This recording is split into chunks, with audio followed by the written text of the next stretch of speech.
का स्वागत है सोर्स ऑफ ई नॉलेज में। आज के इस ऑडियो लेक्चर के माध्यम से हम बहुत ही महत्वपूर्ण टॉपिक लेकर के आए हैं, जो है इंट्रोडक्टरी देयर, अर्थात देयर का प्रयोग कहाँ किया जाता है वो हम समझेंगे। दोस्तों, इस वीडियो में आप बने रहें और पूरा वीडियो देखेंगे और ज़्यादा से ज़्यादा लोगों को शेयर करें, लाइक करें और सब्सक्राइब करें। चलिए अब शुरू करते हैं इस शानदार सेशन को।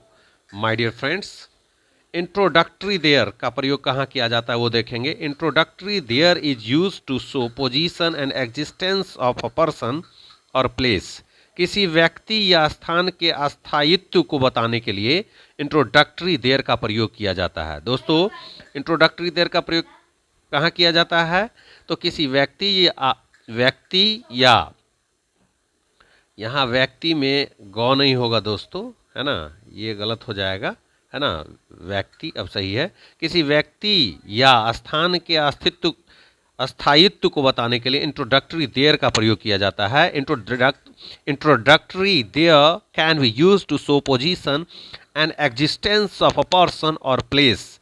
कह सकते हैं इंट्रोडक्टरी देयर का प्रयोग किया जाता है अगर किसी व्यक्ति का परिचय देना हो तो हम इंट्रोडक्टरी देयर का प्रयोग करते हैं, क्योंकि इंट्रोडक्टरी देयर का मतलब ही होता है किसी को इंट्रोड्यूस करना है तो देयर का प्रयोग करेंगे। जिसमें सब्जेक्ट पता नहीं चलता हो, कोई सेंटेंस बोलते हैं उसमें सब्जेक्ट पता नहीं चलता हो तो वहाँ पर देयर का प्रयोग करते हैं। अभी हम और इसको बेहतर ढंग से समझने का प्रयास करेंगे। आगे देखिए, बहुत इम्पोर्टेंट है समझना इस सेशन को। जैसे देख लीजिए, यहाँ पर है कि दो दोस्त हैं, है ना। एक का नाम है मोहन, दूसरा का नाम सोहन है। इस कॉन्सेप्ट को हम समझाने के लिए कहानी कहते हैं। दोस्तों, इस कहानी को पूरा सुनिएगा और आप इस वीडियो को पूरा देखिएगा। दोस्तों, एक का नाम है मोहन और एक का नाम है सोहन। एक शाम हो गई थी, रात हो गई थी और वो दोनों दोस्त एक जंगल के रास्ते से गुजर रहे थे। एक दोस्त के हाथ में टॉर्च था और एक दोस्त के हाथ में, मोहन के हाथ में टॉर्च था और सोहन के हाथ में क्या था? तो सोहन के हाथ में लालटेन था। तो दोनों जा रहे थे। अचानक मोहन जो है टॉर्च को ऐसे ऐसे टॉर्च जलाते हुए, सामने में जलाते हुए जा रहा था। अचानक उसके टॉर्च की रोशनी जो अचानक जो है बाघ पर पड़ती है और वो चिल्ला करके कहता है बाघ है। चिल्ला करके बोलता है, अचानक डर करके बोलता है बाघ है। तो यहाँ पर देखते हैं बाघ कहने से बाघ का परिचय हो गया। बोले बाघ है, सांप है, बंदर है ना। जैसे कि चल रहे हैं रोड पर, आप चल रहे हैं, अचानक आपको सांप दिख जाए तो बोलते हैं ना डर करके सांप है। तो सांप है, सांप बोलने से, सांप कहने से सांप का बोध हो रहा है, अर्थात सांप का परिचय हो रहा है। बंदर कहने से बंदर का परिचय हो रहा है। तो ऐसा अगर किसी का उसका जो है उसमें सब्जेक्ट नहीं है और उसका नाम लेते ही उसका परिचय बोध हो जाता है तो हम देयर का प्रयोग करते हैं। जैसे देयर इज ए मंकी, बंदर है। बंदर है, अगर किसी से ट्रांसलेशन पूछेंगे बंदर है क्या होगा ट्रांसलेशन? तो देयर इज ए मंकी। बाघ है, देयर इज ए टाइगर। इसलिए इसका रूल आप देख सकते हैं, there plus is are plus a oblique an plus noun. शेर है तो क्या हो जाएगा? शेर है। जैसे कुछ ट्रांसलेशन है, इसको हम देखने का प्रयास करेंगे। देखिए, शेर है तो क्या होगा?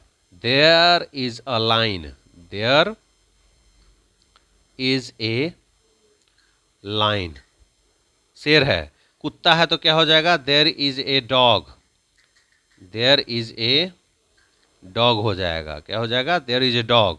लड़की है तो क्या हो जाएगा? There is a girl, there is a girl हो जाएगा। दोस्तों, क्या हो जाएगा? देयर इज ए गर्ल हो जाएगा। तो याद रखिएगा, रूल है there plus is oblique are plus a oblique an plus noun.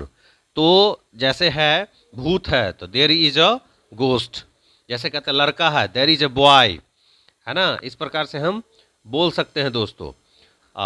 और कुछ जो है देखते हैं, है ना। जैसे हम बोलेंगे कि मेढक है तो क्या हो जाएगा? मेढक है तो क्या हो जाएगा दोस्तों? There is a frog, there is a frog. क्या हो जाएगा? देयर इज ए फ्रॉग हो जाएगा। मेढक है, क्या हो जाएगा? देयर। मेढक कहने से मेढक का परिचय हो रहा है। जैसे बोलेंगे किताब है तो क्या हो जाएगा? There is a book. क्या हो जाएगा? There is a book. किताब कहने से किताब का परिचय हो रहा है। तो इस प्रकार से, क्योंकि इसमें सब्जेक्ट पता नहीं चल रहा है, अगर किसी भी सेंटेंस में सब्जेक्ट पता ना चलता हो तो वहाँ पर देयर का इस्तेमाल करते हैं। जैसे हम कहते हैं नदी है, अगर हम सीधे बोलते हैं कि नदी है तो इसका अंग्रेजी क्या होगा? There is a river. क्या हो जाएगा? There is a river. क्या हो जाएगा? देयर इज अ रिवर हो जाएगा। क्या हो जाएगा? देयर इज अ रिवर हो जाएगा। हम कहते हैं हाथी है तो क्या बोले? हाथी है तो देयर इज एन एलिफेंट। क्या हो जाएगा? There is an elephant. क्या हो जाएगा? देयर इज एन एलिफेंट होगा। क्या होगा? देयर इज एन एलिफेंट होगा।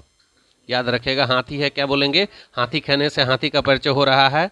जैसे हम बोलेंगे नौकर है तो there is a servant. Servant, there is a servant, है ना? सर्वेंट, हाँ, देयर इज अ सर्वेंट, हम यहाँ पर लिख सकते हैं सर्वेंट। उसके बाद है गाय है, देयर इज अ काव, है ना? एक तलवार है या एक तलवार, देयर इज अ सॉर्ड बोल सकते हैं। सांप है, देयर इज अ स्नेक, है ना? कुत्ती है, देयर इज अ बिच, है ना? कुत्ता है, देयर इज डॉग। ऊंट है, देयर इज अ कैमल, है ना? आदमी है, देयर इज अ मैन। औरत है, देयर इज अ लेडी। इस प्रकार से बना सकते हैं। शिक्षक है, देयर इज अ टीचर। इस प्रकार से हम बना सकते हैं। बिल्डिंग है, देयर इज अ बिल्डिंग। तो दोस्तों इस प्रकार से आप बहुत सारे जो है ट्रांसलेशन बना सकते हैं। तो कैसा लगा ये वीडियो? इस वीडियो पर कमेंट जरूर करेंगे दोस्तों और सब्सक्राइब करेंगे दोस्तों। धन्यवाद, फिर मिलते हैं अगले एपिसोड में।